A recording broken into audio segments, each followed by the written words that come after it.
Hi, I'm Daryl Joseph, and now we're going to our next Eastern European wine country, Romania. This is a very, very big country, okay, of Eastern Europe. As you see, it's located right there in the very center of Eastern Europe, surrounded by Ukraine, the Republic of Moldova, Bulgaria, Serbia, and Hungary. Now, Romania has about 184,000 hectares of vineyards in the entire country, okay? This is actually about 6% of the vineyards in the entire European Union, okay? So it's quite an extensive country in terms of vineyards, the planting of vineyards. Now, about 85,000 hectares of these vineyards are planted with hybrid grapes, okay? So not the Vitis vinifera grapes. So the quality wine, grapes for quality wines, Vitis vinifera is much more, it's around about 100,000 hectares, okay, roughly. All right? So now it's good to know that about 30% of Romania's vineyards are made up of wineries with around 10 hectares or more. So that means 70% have less than 10 hectares of vineyards, okay? Many, of course, are private houses, private families, they have their own small vineyards, okay? You have many of these in Romania. But there is a significant amount, let's say about 150 or more than 150 quality winemakers, okay? Big wineries and quality winemakers that are producing good, substantial amounts of wine. And there are 8 main wine regions in the country. As I mentioned to you earlier, there are about 150 growers, a little more than, of quality wines. Okay, there are hundreds of growers altogether and producers of wine, but 150, a little over 150 are producing the quality wines. In terms of production overall, the average for 2022 was about 4 million, okay, 3.9 million. The average overall, let's say within the last 5-6 years, is about 4.5 million hectoliters, okay? So in 2022, you had 4 million hectoliters, and on average, overall for the last 5 years or so, you have about 4.5 million hectoliters produced, okay? Romania is 7th in terms of European wine production and 13th worldwide. Now, these figures can vary. You can get them from different sources. This often happens in Eastern Europe. It is very, very difficult to get specific, accurate statistics in figures, okay? It's very, very difficult. So some sources say Romania is 6th in European wine production. Some say it's 7th in European wine production. But anyway, you get the idea, okay? And of those, let's say in 2022, of those 4 million hectoliters, about 5 and 6% of that was exported. Okay, so a lot of Romanian wine is imbibed at home. Okay, as I mentioned earlier, there are 8 wine regions or wine zones, if you will. You have Banat, you have Crișana and Maramureș. You have Dobrogea, Moldovan Hills, Oltenia and Muntenia, Danube Terraces, Transylvania, and the Sands and Southlands. Okay, so looking at these on a map, I have 2 maps here to sort of explain or to show where the regions are and just to give you an idea of the climates and soils. Right here, so if you see the purple section in the center, okay, that is Transylvania. And this is, the Carpathian Mountains go very high. And so this region is particularly cool compared to the rest of the country. Okay, so you have more of a cooler climate, lots of stony soils and alluvial soils, and it's a mixture, okay. But cooler, think cooler, because if you go to the south, where the green area is, where you see Oltenia and Montania, this area is it is south of the Carpathian foothills, okay? So there, it's very, very hot. It's very warm. The summers, the temperatures are typically 40 degrees. It's, well, these days, where isn't it in Europe? But in general, temperatures often reach 40 degrees there, and that where the green area is, Montania and Oltenia. So that's important to know. So you have a lot of reds growing there. If you go to the west, where the yellow region, if you see those yellow regions to the west and northwest, okay, this is Crișane and Maramureș.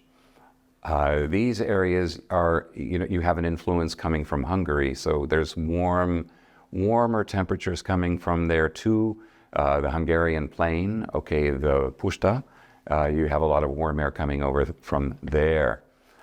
Yet you also have a cool influence that comes from the other side, from Transylvania. So Romania overall has a very continental climate, although bear in mind that to the extreme east, okay, where you see the green color, the green region, this is the Dobrogea Hills. This is very close to the Black Sea. If you see Dobrogea there on your lower right-hand side of this map, you see the Black Sea, okay, and you'll have mild temperatures coming in that way. You have more sandy soils, and so much more, maybe lighter style wines, but that's not in every case. But it gives you an idea of the regions. I'll be coming back to some of them, the most important ones, or let's say the most prominent ones, for you to be familiar with or get to know just a little bit. Okay? Now I found this map, I think it's much simpler to see, okay, to really look at, to get a clear idea. There are dozens of wine maps for Romania, and it's very, very hard to get one clear, accurate one. I like the simplicity of this one. However, the only thing it doesn't mention is this, the area that I told you about before, the sands and the southlands. Okay, that is on the lower left corner. You see where these little red regions are in the lower left, the southwest corner of the country. Those are the sands and lower lands. Okay, those are, well, just like the name says, and have a lot of sandy soils. And but we'll go on further with those. Okay, so there you are. Now, the grape varieties of Romania are the most important and fun aspect of Romanian wines. You have some very interesting indigenous grape varieties, and they happen to be the showcase varieties of Romania. It's the Fetesca family, or Feteasca, if you're to be more specific. And the most widely planted grape is Feteasca regala. Okay, that means royal maiden. And there are about 14,000 hectares of this planted in different regions. Now, this is important. It is a daughter grape of Fetesca alba, okay, or white maiden. Now, Fetesca alba, okay, there are about 9,300 hectares of vineyards planted. This is a more discreet or gentle kind of a grape. It produces light to medium bodied wines. It gives some light pear and tropical fruit flavors. So it has a more regal kind of expression, if you will. However, the Feteasca regala, which is the royal maiden, which is the bigger grape, there is more of it planted, 14,000 hectares. And like I said, it's the daughter grape of Feteasca alba. It's a more extroverted kind of a grape. Okay, the wines it produces has more body, more show, more extravagance, if you will. Okay, it has more apple, citrus, but it's aromatic and showy. It has good acidity, but also so does Fhkrems alba, by the way. They both have very nice acidity. But the Fhkrems regala, the acidity, the crisp acidity, it enhances the fruit flavors and the lovely fruit aromas and the extroversion of the grape, or extroversion of the wine, if you will. Okay, so keep those two in mind, Fhkrems alba and its daughter grape, Fhkrems regala.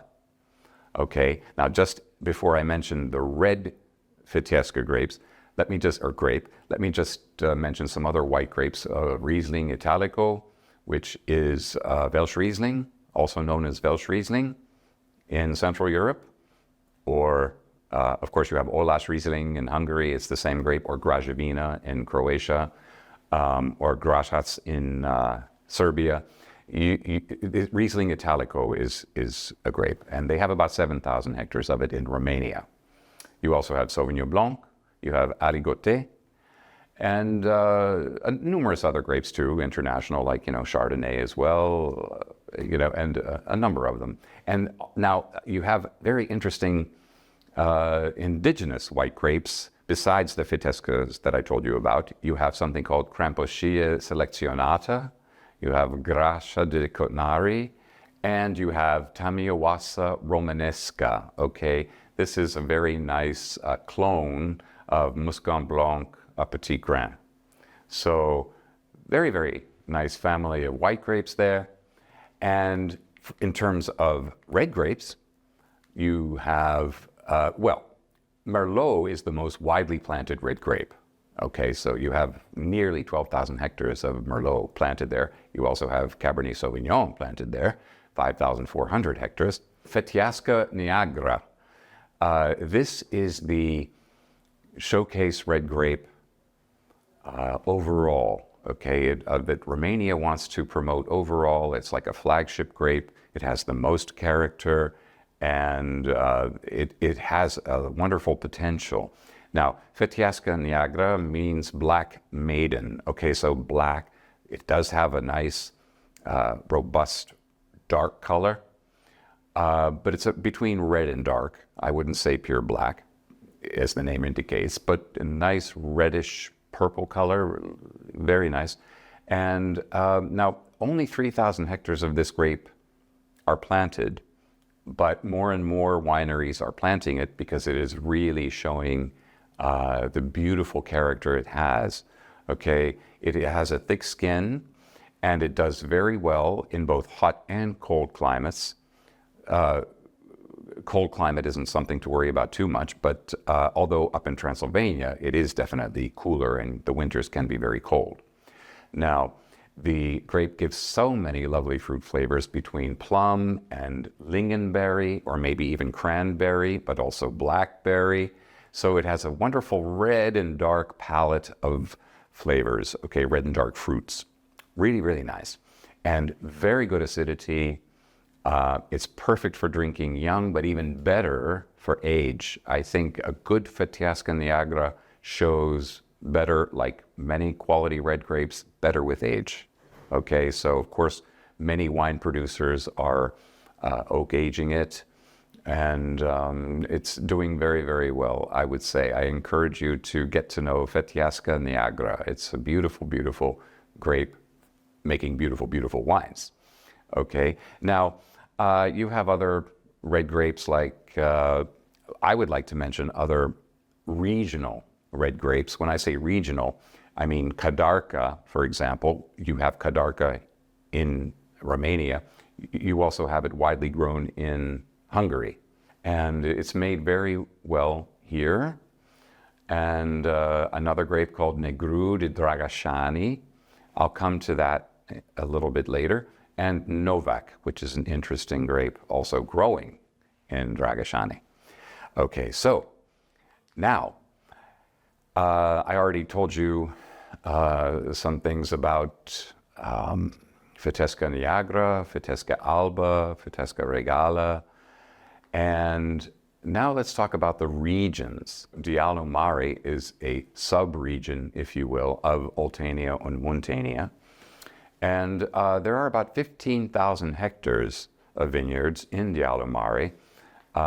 So it is a significant region. It is known for producing the high-quality, full-bodied red wines. Okay, very, very nice, very beautiful. Many wineries are there. Many wineries, let's say many foreign investors came to Diallo Mare after Romania's revolution in 1989. Okay, when communism fell, the Iron Curtain fell in 1989, and then Romania became an open market and adopted the capitalist markets. The investors came, especially Italians. There were a number of Italians that came to the area and invested, like Villa Metamorphosis.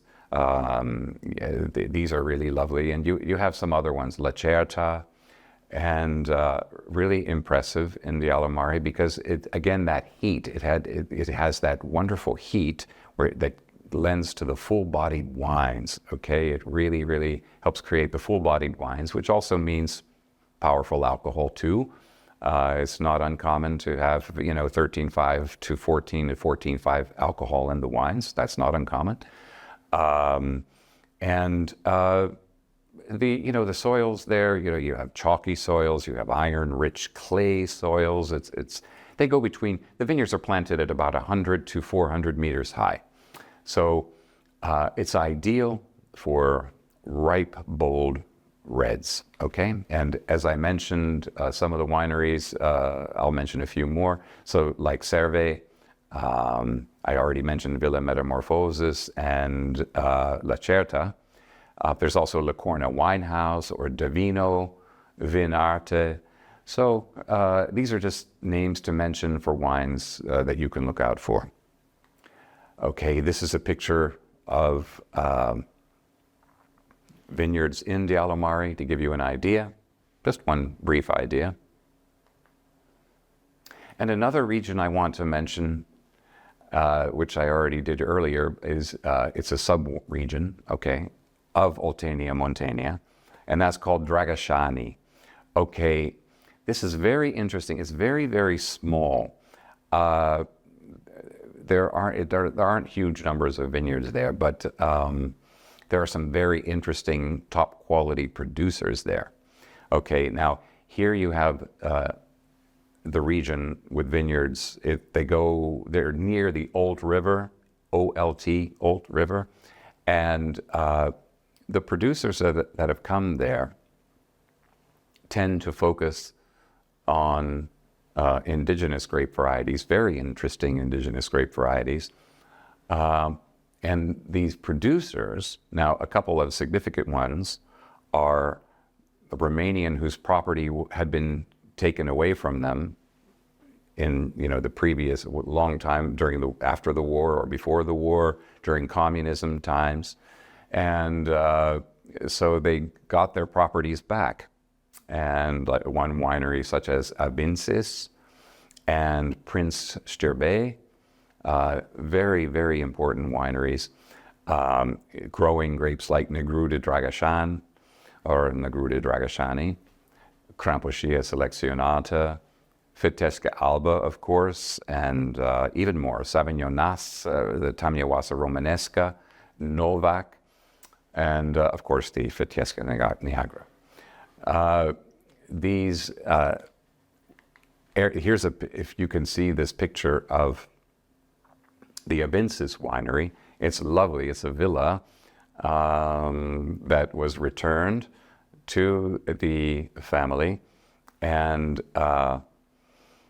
the Stoica family, and the villa, as you see, is in such contrast to the modern winery. If you take a look at this, it's very, very modern, beautiful, and they are very forward-thinking and very open, very serious and professional.